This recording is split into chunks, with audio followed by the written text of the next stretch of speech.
Je me suis pas spoil, apparemment c'est une dingue. Ou perlimpinpin.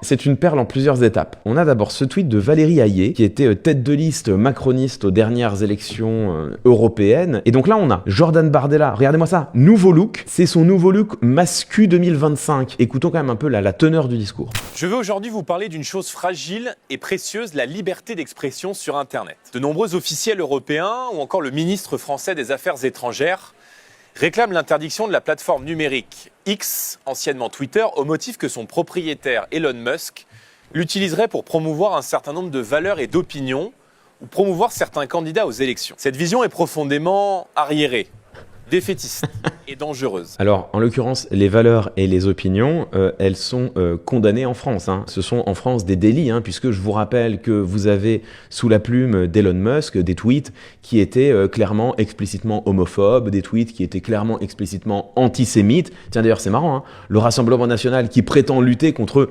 l'antisémitisme d'extrême gauche, là, quand il s'agit de défendre un authentique antisémite, Elon Musk, pas de problème. Donc voilà ce que Jordan Bardella qualifie ici très tranquillement de valeurs et d'opinions, ce sont tout simplement l'antisémitisme, l'homophobie, entre autres, d'Elon Musk. Voilà, c'est serein, mais alors, attendez, c'est pas fini. Promouvoir certains candidats aux élections. Promouvoir certains candidats aux élections, il y a quand même aujourd'hui des soupçons tout à fait sévères et établis qui pèsent sur Elon Musk de vouloir influencer le débat électoral national. Voir Elon Musk, milliardaire américain, membre de l'administration Trump, chercher à peser directement via son média sur le résultat des élections, notamment en Allemagne, ça s'appelle tout simplement une opération de déstabilisation. Vous avez évidemment des substitutions connotatives totalement fallacieuses qui consistent à euphémiser, mais de manière radicale, la réalité, puisque promouvoir certains candidats en élection, encore une fois, c'est tout simplement peser sur le débat politique national, déstabiliser les élections